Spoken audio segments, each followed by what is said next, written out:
Okay, welcome back to our first class of economics और ये class dedicated है to our all the students who are in class 12th। ठीक है, class 12th में जो आज हम कॉन्सेप्ट क्लियर करने जा रहे हैं और जिस चैप्टर को स्टार्ट भी करने जा रहे हैं, बहुत बहुत बहुत इम्पॉर्टेंट चैप्टर है from the perspective of your first pre boards. ठीक है, second pre boards, third pre boards, fourth pre boards, जितने भी आपके प्री बोर्ड्स होते हैं उन सब में इस चैप्टर से एक क्वेश्चन आना ही आना है। सेकंड, बोर्ड्स बोर्ड्स में this chapter will have at least one question. Short में भी आ सकता है, लॉन्ग फॉर्म में भी आ सकता है। ये चैप्टर आपका बेस बनाएगा मूविंग फॉरवर्ड। ठीक है, अब आपको इस चैप्टर के हर एक कॉन्सेप्ट्स क्लियर करने हैं। अगर मैं एक वर्ड आपके सामने रखती हूँ, you should have clarity of that particular word और उसको आपको रट लेना है डेफिनेशंस को। ठीक है, वाई? बिकॉज आप एक साथ दो चीजों की प्रिपरेशन लेके चलो। First is your boards exam, second is the competitive exams that you will give for getting admissions into different colleges or for sitting in the competitive exams। ठीक है, ऑल ओवर इंडिया आपको competitive exam में बैठना पड़ेगा जहां पे आपके subject से रिलेटेड क्वेश्चंस आएंगे। इस चैप्टर को हम स्टार्ट करते हैं और इस चैप्टर के बहुत ही फाउंडेशन लेवल की चीजें समझेंगे इस चैप्टर में। ठीक है, so all those who are in class 12th, आज हम क्लास 12th की इकोनॉमिक्स पढ़ रहे हैं और इकोनॉमिक्स का the chapter that we are studying is demand and law of demand. Always have a pen, okay?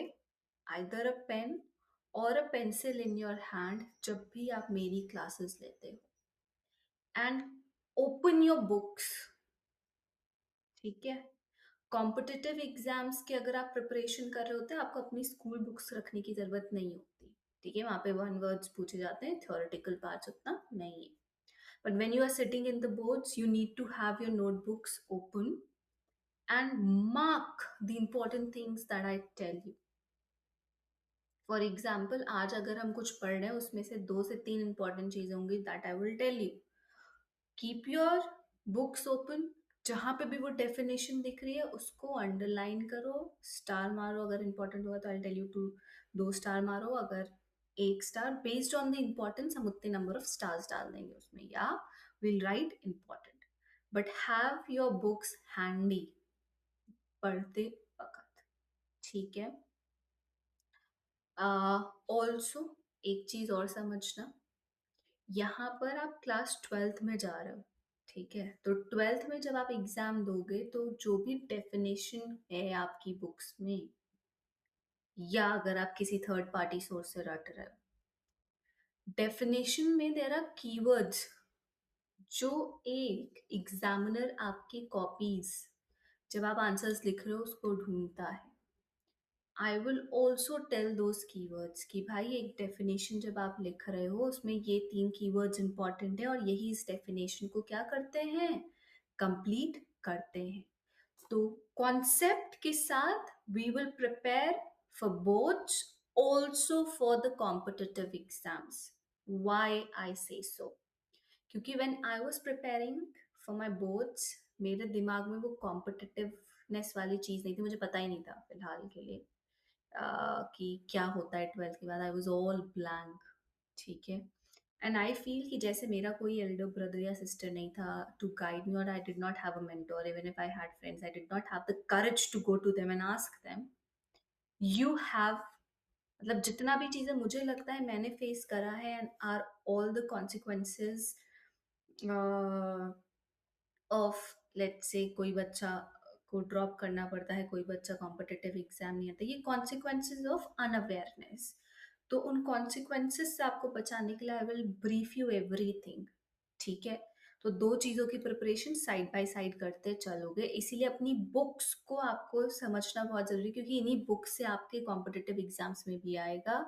कोई आपको थर्ड पार्टी सोर्सेज से बुक खरीदने की ज़रूरत नहीं है। This was the mistake that I made, and this is the mistake that my students who come at my place समझने के लिए, they also make the same mistake कि दीदी हमने तो ये बुक ले ली है। I tell them no need of purchasing any kind of books। आपकी 11th 12th की बुक्स sufficient है अपने आप में to help you crack the exams। First both, second जो आप कॉम्पिटिटिव एग्जाम्स की तैयारी करोगे। ठीक है? जैसे हमने समझा था कि हम जो चैप्टर आज पढ़ने जा रहे हैं उस चैप्टर का नाम क्या है? Demand and law of demand.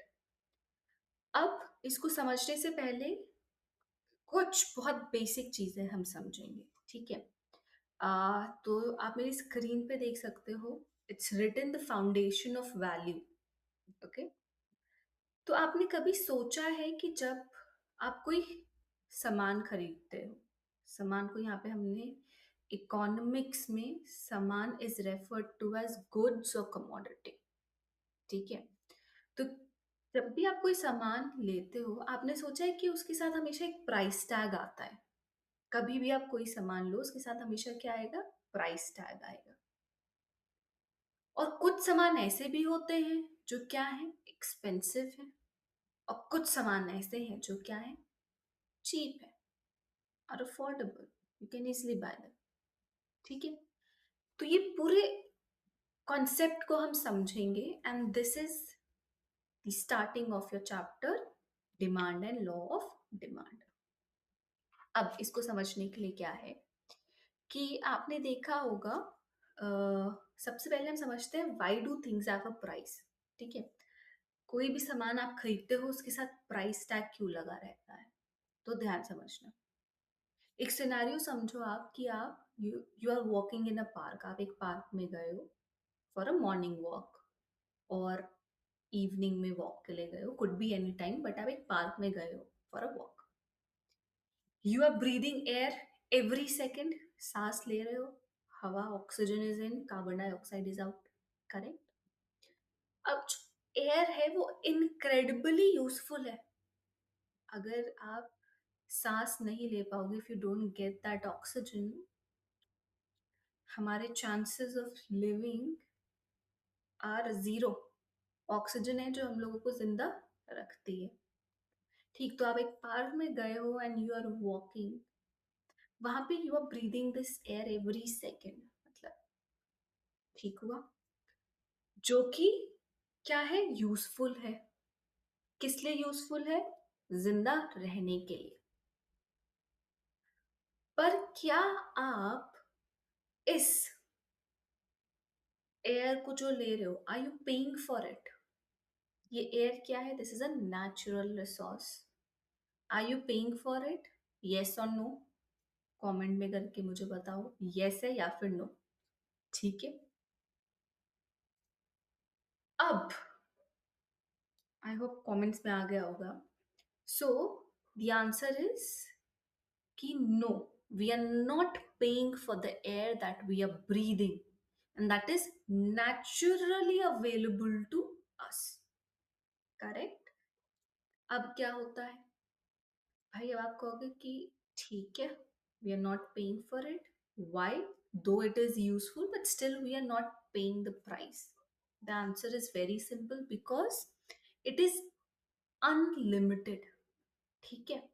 जिसका अमाउंट है वो अनलिमिटेड है।